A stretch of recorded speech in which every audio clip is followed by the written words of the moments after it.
de adultos mayores y se va a asociar mucho, ya sea porque, por la presencia de comorbilidades. También es muy importante porque las personas que presentan, los adultos mayores que presentan depresión, tienen mayor tasa ya sea de mortalidad, mayor riesgo a la hora del suicidio, también mayor recurrencia, ¿no? Em, y pues, si en caso no hay un tratamiento oportuno, pues puede también llevar a una peor evolución, ¿no? Una menor calidad de vida, como también una mayor discapacidad. Recordar que la depresión no forma parte del envejecimiento normal, va a también disminuir la calidad de vida del anciano y del adulto mayor y puede abocar también en la discapacidad y complica el tratamiento de las enfermedades y aumenta el riesgo de presentar nuevas enfermedades, ¿no? Bueno, acerca de la epidemiología, según los datos de la OMS, con respecto a la salud mental del paciente del adulto mayor, indican que el 25% de ellos van a presentar algún tipo de trastorno psiquiátrico. Y entre estos trastornos va a destacar mucho la depresión como el más frecuente, ¿no? También hasta los 75 años aproximadamente. Y sin embargo, esta prevalencia de la depresión va a variar dependiendo de las circunstancias en las que se encuentra el adulto mayor. Por ejemplo, el 10% de los adultos mayores viven en la comunidad, eh, del 15 a 35% de los adultos mayores que presentan depresión viven en residencias, el 10 al 20% de ancianos hospitalizados va a tener depresión, el 40% de los ancianos que tienen un trastorno somático y recibe tratamiento, también ellos tienen depresión, y alrededor del 50% de hospitalizados, ¿no?, en centros psiquiátricos también van a presentar. Y en el Perú se va a reportar que la depresión va a estar presente aproximadamente en el 14%, ¿no?, de los adultos mayores y el 15% de depresión en pacientes hospitalizados y alrededor de un 10% en la comunidad. Bueno, cuando hablamos de fisiopatología, pues se ha asociado mucho, se ha demostrado de que tiene una naturaleza biológica, pues va a haber alteraciones, ¿no? Ya sea en el nivel de los neurotransmisores, ya sea la serotonina, la noradrenalina, como también la dopamina principalmente, ¿no? Estos tres grandes sistemas de neurotransmisión van a presentar una hipofunción. Y pues podemos ver que también va a presentar factores de riesgo que van a conllevar a que el paciente pueda presentar esta depresión. No solamente es el factor o los factores predisponentes, ¿no? Que en este caso, por ejemplo, sería la predisposición biológica, ya sea en el aspecto genético, neurofisiológico, neurobioquímico. También va a haber otros factores que van a contribuir, ya sea el aspecto psicosocial, aspectos en el aspecto somático. Por ejemplo, va a haber factores de riesgo contribuyentes, ya sea la situación económica, la dinámica familiar, el grado de escolaridad, si presenta formas de violencia o si presenta comorbilidades, ¿no? Y va a haber situaciones en donde se precipita el inicio de la depresión. Por ejemplo, cuando presenta crisis propias de la edad, cuando el adulto mayor está abandonado, presenta sentimientos de desesperanza, muerte ya sea de familiares, pérdidas económicas o cada vez que se siente más discapacitado, disfuncional en el hogar o en el trabajo, las jubilaciones, etcétera, ¿no? Entonces, los factores de riesgos van a tener unos factores etiopatogénicos, pero los que más van a tener peso en el adulto mayor serían los factores precipitantes, ya sea de carácter psicosocial y los de carácter somático, ¿no? Por ejemplo, para mencionar un poco acerca del carácter somático, pues la depresión va a estar también muy asociada o también se va a encontrar en forma conjunta en trastornos neurológicos, ya sea en enfermedad de Parkinson, de Alzheimer, en infarto de miocardio, infecciones agudas, terapias con hormonas, ¿no? Y con respecto al carácter psicosocial, como les comentaba, pues estas situaciones, ¿no? Que van a contribuir, ya sea el rechazo de la familia, jubilación, precariedad económica, ¿no? Mm, También la depresión en adultos mayores puede ser inducida como efecto secundario de fármacos, ¿no? Acá les, acá puse una lista de todos los fármacos en los cuales se puede relacionar con la depresión. Por ejemplo, la dioxina, algunos analgésicos, ciertas benzodiazepinas, la ranitidina también. Y también de que puede haber una gran semejanza, ¿no?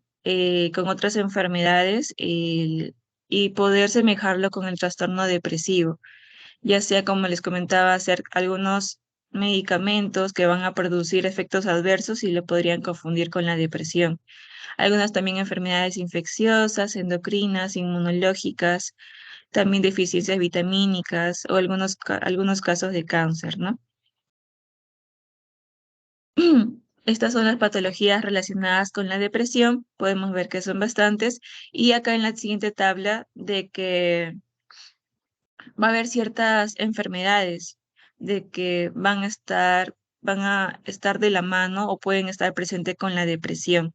Son ya el aspecto contribuyente somático, ¿no?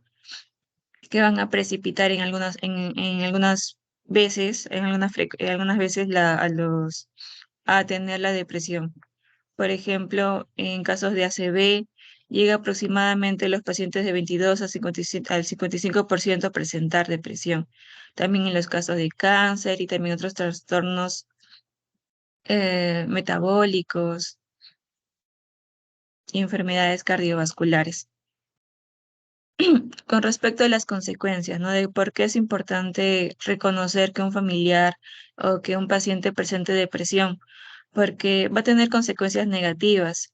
Uno ya sea del aislamiento social, de la soledad, también de que hay una baja calidad de vida, un deterioro cognitivo, un alto también, es muy importante este alto riesgo de suicidio, ¿no? Y pues el rol aquí es disminuir estos factores, ¿no? Disminuir ya sea la mortalidad, riesgo de suicidio, dar una mejor calidad de vida.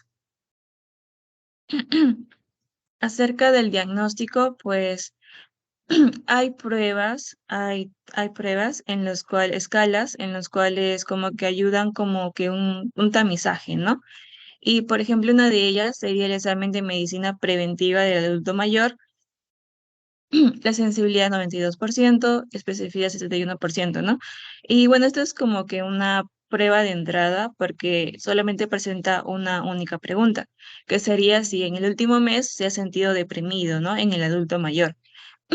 Si en caso es positivo, pues entonces consecuentemente ya se llega a hacer la escala de depresión geriátrica, ¿no? De Jesabach abreviada, en este caso que la abreviada solamente va a constar de 15 preguntas y cada una de ellas pues va a tener un puntaje, si presenta un sí, presenta un puntaje de 1 y si es un no, no lo presenta, pues es un 0.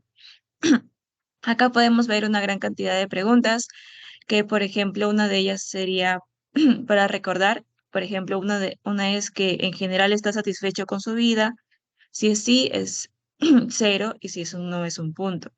Si ha abandonado muchas tareas de sus tareas habituales, si es un punto, no es 0 puntos. Siente que su vida está vacía, si en caso sí, es un punto, ¿no? Si se siente con frecuencia aburrido, si se encuentra de buen humor la mayor parte del tiempo, si teme de algo que malo pueda ocurrirle, ¿no? Si están esos pensamientos negativos recurrentes. Si se siente feliz la mayor parte del tiempo, si es un no, es un punto. Con frecuencia se siente desamparado o desprotegido, pues es un punto sí es sí. Prefiere quedarse en casa más que salir y hacer cosas nuevas, pues sí es un punto. ¿Crees que tienes más problemas que la mayoría de la gente? También, si en este momento piensa que es estupendo estar vivo, y eso no es un punto. Actualmente se siente un inútil, piensa que su situación es desesperada, se siente sin esperanza en este momento, si se siente lleno de energía, o si cree también que la mayoría de la gente está en mejor situación que esa misma persona, ¿no? Y pues luego de todas estas preguntas se va a sumar el puntaje y pues se va a considerar normal de que no va a presentar depresión si presenta solamente a lo máximo 5 puntos. Pero podemos hablar de una probable depresión si llega a tener un puntaje de 6 a 9 puntos, ¿no? Pero ya como que se está estableciendo una depresión si en caso presenta mínimo 10 puntos, de 10 a 15 puntos, ¿no? Que es lo máximo. Acerca del diagnóstico, pues no vamos a basar tanto en los criterios del DSM-5, también en algunos casos del CIE-10, ¿no? Recordar de que en el adulto mayor, claro, el DSM-5 es para todas las poblaciones, ¿no? Pues, pero recordar que en el adulto mayor va a ser un poco atípico porque, por ejemplo, en estos casos del adulto mayor son menos frecuentes las consultas por un ánimo disminuido. Con mayor frecuencia consultan por síntomas físicos o cognitivos, irritabilidad o ansiedad, ¿no? Porque básicamente a veces lo toman como algo propio de su edad, por eso es que no lo creen como que algo que estuviesen enfermos. Y los síntomas suelen ser también atribuidos a otras patologías. Algunos le atribuyen también parte del envejecimiento o en la demencia. Bueno, acá está el criterio del DSM-5, alguno de los dos primeros criterios, que ya sea estado de ánimo depresivo o la anedonia, ¿no? Y luego al menos de las 5 siguientes, ¿no? Que se encuentran aquí, ya sea la pérdida o ganancia de peso significativa, el insomnio o lo contrario, la hipersomnia, agitación psicomotora, falta o pérdida de energía, si presenta inutilidad, disminución a la hora de la capacidad de pensar, pensamientos recurrentes de muerte, ¿no? Como que también están muy asociados a la escala anterior, ¿no? Recordar también que hay ámbitos a explorar durante la evolución, ¿no? Por ejemplo, el psiquiátrico, el médico, el social y el familiar, ¿no? Como que un poco más recordando de que esta es una evaluación integral.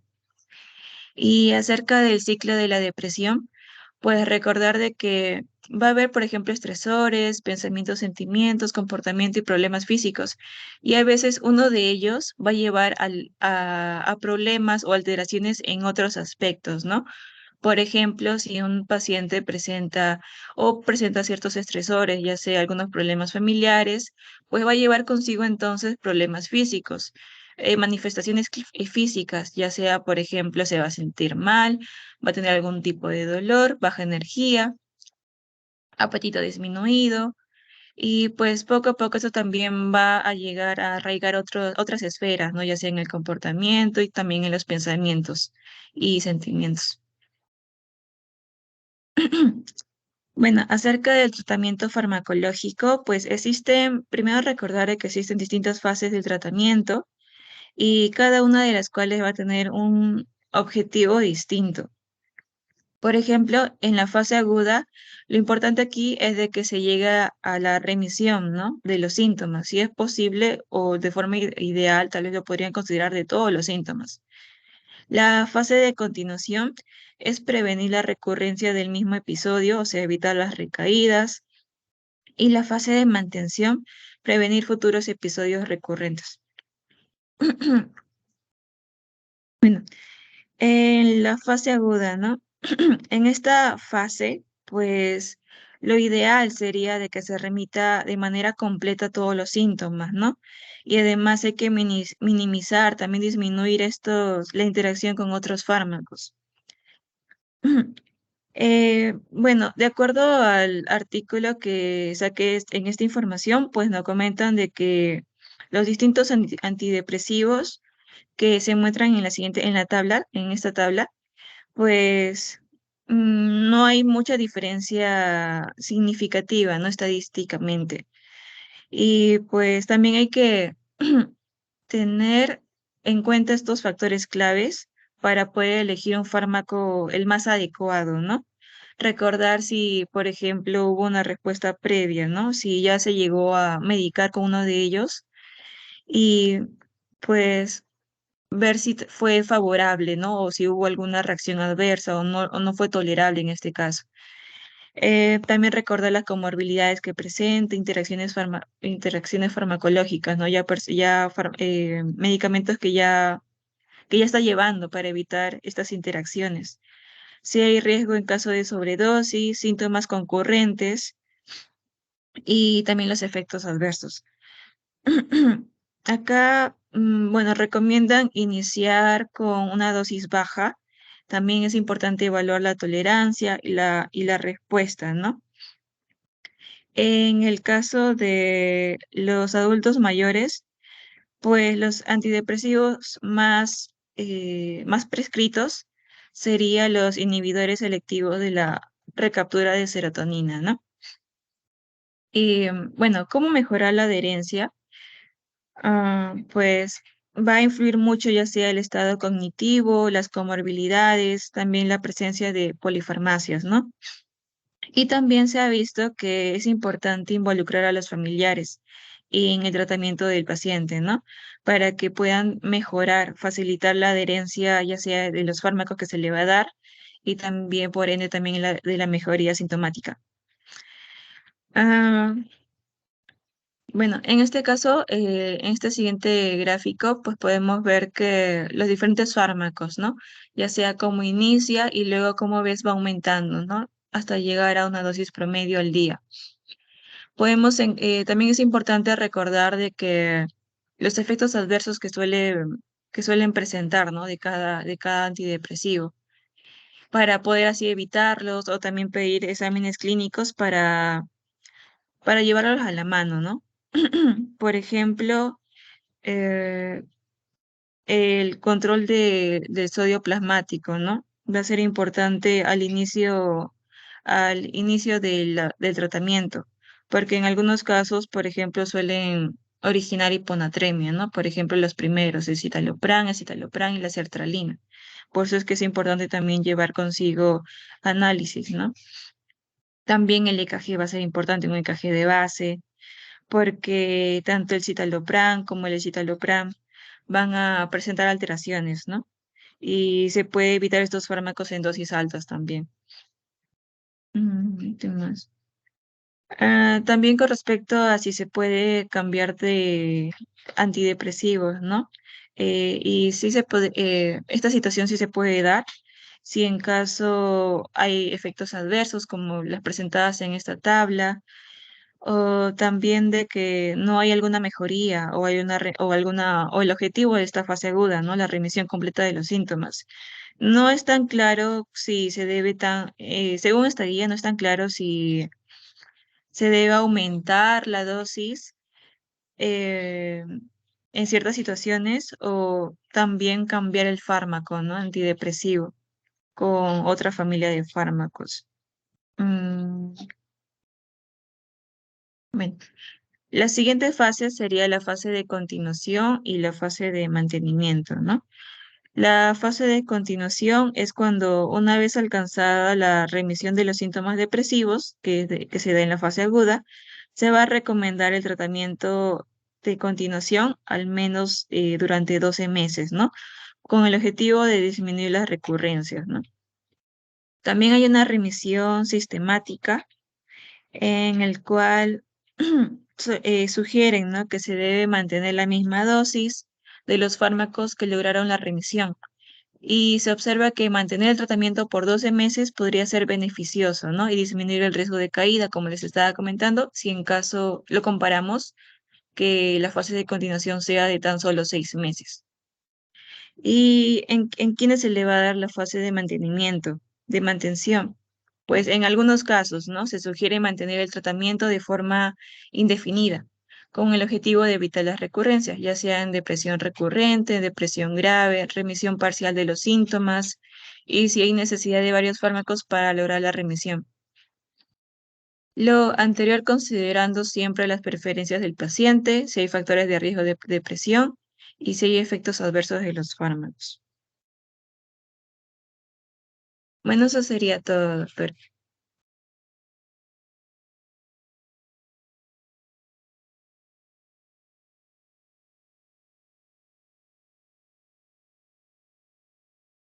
¿Alguna pregunta, doctores? Bien, doctor. ¿Alguna pregunta? Bueno, doctores, siempre recordar que la depresión básicamente en adultos mayores se va a manifestar con síntomas somáticos, doctores. Y siempre hay que evaluar la parte del ánimo, especialmente con pacientes a los que yo siempre denomino los pacientes gitanos, ¿no? Aquellos que van de consultorio en consultorio para tratar de manejar el problema que tienen. Por ejemplo, dolor o insomnio quizás, o hiporexia.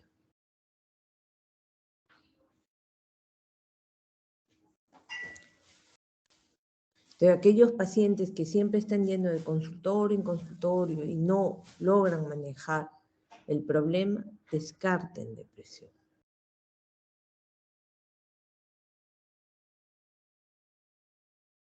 Y otra de las cosas que también debemos recordar es que este es un marcador de mal pronóstico, que incluso puede ser el inicio o el debut de una demencia, o en pacientes ya con demencia especialmente leve, pueden estar deprimidos.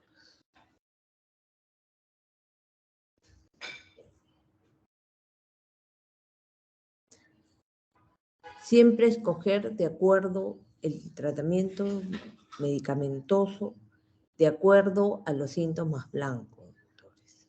Por ejemplo, si ustedes tienen pacientes con de repente hiporexia, con insomnio, mirtazapina, por ejemplo, podría ser una excelente elección. Si ustedes tienen un paciente con polimedicación, de repente tendrían que plantear la posibilidad de utilizar escitalopram, que activa menos la P450, la interacción medicamentosa va a ser un poco menor.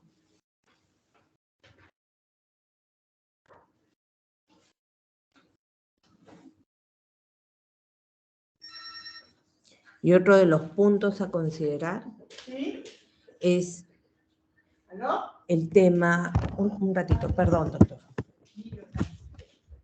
Otro punto a considerar en todo caso, doctores, también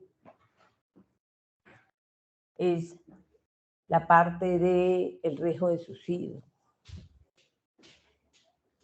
Estos pacientes tienen alto riesgo para eso, doctores. Especialmente los pacientes con un tipo de personalidad A, los pacientes que han tenido antecedente de consumo de drogas, que hayan tenido un trastorno psiquiátrico, que tengan una pérdida vital reciente o una enfermedad invalidante.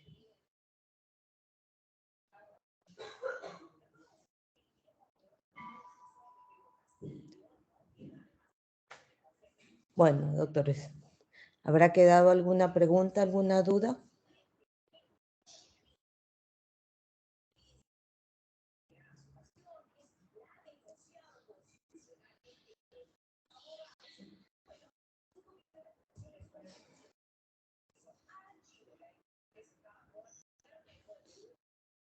¿No, doctores? Bueno, si no ha quedado ninguna pregunta, doctores, vayan a dar su examen, doctores, para que estén tranquilos. Gracias, doctora. Cuídense, Buen día. doctores. Hasta luego.